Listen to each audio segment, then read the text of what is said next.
After we saw the big rise in house prices through 2021 and into 2022, many of the provinces and the federal government started to implement different ideas for making housing more affordable. Some of those ideas are just starting to come into play now, and we're seeing that even though the market has come back a little bit from the peak of 2022, that these rules that are coming into play may not have much of a factor or actually may be detrimental to the market as we move forward. For this video, we're going to break down the new BC home flipping tax that was just implemented at the start of 2025, and also talk about why this actually would be pretty detrimental for the province and especially Canada-wide, or what we're seeing here in the city of Toronto, and how many of these properties actually could use some kind of flip. I'm Michael Ouzas. I'm a realtor here in the city of Toronto. If you ever want to discuss your New Year strategy plan for 2025, click on that first link in the description down below, or scan this QR code and book a New Year strategy session right here into my calendar so we can discuss your plans for this year. Back in 2023, the BC government started announcing a bunch of different measures that they would be adding to the real estate space, and one of those measures was an anti-flipping tax. If we go back to 2023, when they announced their Homes for People action plan to meet the challenges of today and deliver more homes for people faster, this document basically talks about 4 different items that they're trying to tackle moving forward. Unlocking more homes faster. They would like to build more small-scale multi-unit housing, townhome duplexes and triplexes, make it easier and more affordable to people to rent out secondary or basement suites, speed up permitting approvals and get more homes built faster, deliver more homes and services near transit, launch BC Builds, a new program dedicated to delivering homes for middle-income people, and explore new ways to get more rentals built and build more homes with mass timber. The reason I started here is because when you're talking about flipping homes, a lot of it has to do with how you can take a property that needs a ton of work, and there is no shortage of those properties right now in the city of Toronto, and maybe make it more higher use, or add in a secondary suite, or renovate it to get to a point where people will actually be able to live in it. If we look at these proposals as they are, what we're noticing is that a lot of this has to do with building, and of course building has to do with maybe not a flip, however a renovation, certainly part of that building. Something we're going to think about as we move into the actual article. And jumping right here to creating a housing market for people, not speculators, implementing a flipping tax. Remember, this was back in 2023 after the big run up in real estate prices, and we're definitely not in that type of market just yet. Stricter enforcement on short-term rentals, solve renter-landlord disputes faster, get tougher on bad faith evictions, and turn more empty units into homes by expanding the speculation and vacancy tax to additional areas. And they've also added a bunch of other different terms, but we're going to start with this. Let's jump over to the Government of BC website, and this is the BC Home Flipping Tax, which was updated January 1st, 2025, and that's when this came into effect. The tax is imposed under the Residential Property Short-Term Holding Profit Act, which takes effect January 1st, 2025. It applies to the profit you earn from selling a property in British Columbia, including pre-sale contracts, if you own the property for less than 730 days. Property purchased before the tax effective date may be subject to the tax if sold on or after January 1, 2025 and owned for less than 730 days unless an exemption applies. Now, this is something super important to consider. So if somebody purchased a property in 2024, that tax would apply to them in the new rules. So if someone bought last year and is looking to sell this year, they would be subject to this tax. If we go down and take a look at who is subject to the tax, if a person can include an individual, corporation, partnership, or trust, sells or disposes a taxable property after January 1, 2025, the profit earned from the sale would be subject to the new tax if the property was purchased less than 730 days before the sale. The seller of the property may be a BC resident or resident anywhere else in the world. For example, if you purchased a taxable property on May 1st, 2023 and sold the property on January 31st, 2025, the profit you earned from the sale of property would be taxable. If you decide not to sell the property until June 1st, 2025, then the profit you earn from the sale would not be subject to the tax. And there's some other terms here that you can go through this website and take a look at. If we look at taxable properties, properties with a housing unit, property zoned for residential residential use, the right to acquire the above properties such as the assignment of a purchase contract for a pre-built condo building, which is super interesting. So if somebody purchased a property on the pre-construction side and turned that around and flipped the paper or sold it on assignment, they would also be subject to this tax. The tax will not apply to exempt property locations or the leasing or sale of a leasehold interest in a property. This is what actually stands out the most to me, and I believe this could have more implications in the future, is that the BC home flipping tax return is separate and distinct from the annual income tax filing. You must file a BC home flipping tax return within 90 days of the sale if either of the following applies. You qualify for the tax as you sold your property within 729 days of purchasing it. They're not eligible for any exemptions. Your exemption applies only after you file a return. You do not have to file a return if you do not qualify for the tax. You sold your property after owning it for more than 729 days. Your exemption applies without needing to file a return, which is its own link. You're a developer and you're initially entering into an agreement which establishes a right to acquire a property. For example, when a developer enters into a pre-sale agreement with an initial purchaser. And one of the other pieces here is if you sell your primary residence and you own the property for less than 730 days, you may be able to claim a deduction of up to $20,000 from your taxable income if you meet all the following conditions. You own the property for at least 365 consecutive days before you sold it. Property includes a housing unit that you lived in as your primary residence while you owned it. The primary residence defined as the place that you lived in longer than any other place during the time you own the residence, and the deduction isn't available when you assign a pre-sale contract. Those are terms of the new tax, and there's something that really stands out to me is that anyone who has purchased basically in the last 2 years will be subject to this tax if they decide to sell. Now there are some exemptions, and even though the exemptions are in place, by the looks of it through this news release, is that you still have to file the tax and then apply, I guess, to get the tax back if you are exempt. Now where I feel this could get really complicated is if someone is selling and then purchasing another property and they need those funds to move on to the next property. This is going to be a really interesting factor. And if you're selling, do you get to write off different things such as, for example, any transaction fees? And the other piece of it is the federal government taking an anti-flipping tax of 20% if you've owned your property for 365 days or less, which we're going to take a look at right now. If you go to the Canada.ca website, and this was implemented by the Liberal government for 2023 and subsequent tax years, Budget 2022 introduced a new deeming rule for residential real estate, including rental property, to ensure profits from the disposition of flip property are taxed as business income. So if you purchase a property and you sell it and create a profit, that will get added to your business income for the year and not as capital gains. What is property flipping? This involves purchasing a property and reselling the property in a short period of time to realize a profit. This also includes reselling the rights to purchase a property before its official sale. And that's, for example, on the assignment side. What are the rules for reporting property? Fully taxable business income does not qualify for the 50% capital gains inclusion rate or the principal residence exemption. So if it is your primary residence and you've owned it for less than 365 days, you will possibly be subject to this flipping tax. And what is a flip property? Flip property of a taxpayer is a housing unit located in Canada not already considered to be inventory of the taxpayer and was owned by the taxpayer for less than 365 days prior to the disposition, 12-month holding period, unless the disposition can be reasonably considered to incur due to or anticipation of one of the following life events: death of the taxpayer, related person joining the taxpayer's household, breakdown of a marriage or common law partnership, and there's some other rules here, threat to personal safety of the taxpayer, taxpayer related person is suffering from serious disability or illness, involuntary termination of the employment of the taxpayer, taxpayer's spouse or common law partner, eligible relocation of the taxpayer or taxpayer's spouse, insolvency of the taxpayer, destruction or expiration of the property, where the property is destroyed due to natural or man-made disaster. This is where things get interesting. So if you purchased a property in British Columbia and there is that 730-day tax rule, there's also another flipping rule for Canada-wide. And if somebody wanted to sell their property within 1 year, by the looks of it, you'd be subject to a flipping tax from the government of Canada, which gets added as business income to your income. And you'd also be subject to the BC flipping tax, which starts at 20% and then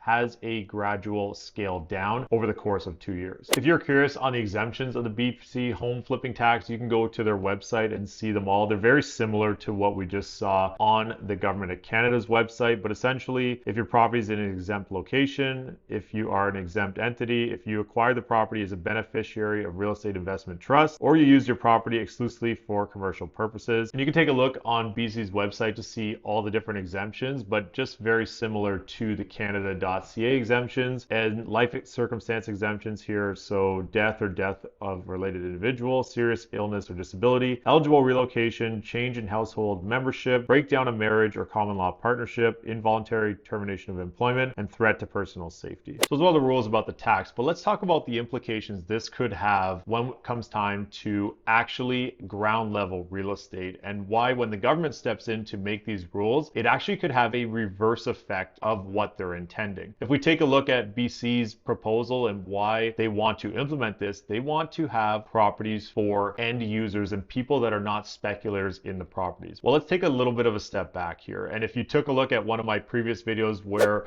I personally took a property and fully renovated it because that property was in such disarray that any first-time buyer or a buyer looking to either make a step up in the market generally would not purchase a property that has cockroaches in it or needs a ton of work. And there's two reasons for that. The first one is they may not have the knowledge or the wherewithal to deal with a full renovation. And the other piece is that renovations are expensive. Right now, we are seeing prices anywhere between $200 and $450, $500 per square foot. It depends on the level of finishes. And what exactly does that mean? Well, if you're buying a 1,000 square foot house, which for example would be a bungalow, then essentially if you multiply the 200 by 1,000 square feet, you're looking at around a $200,000 renovation. Those renovations come in over and above the mortgages. So generally you have to have that kind of money in either cash ready to be deployed for a renovation. Most buyers looking to purchase property, and in the city of Toronto, there are a ton on the market that need so much work that most buyers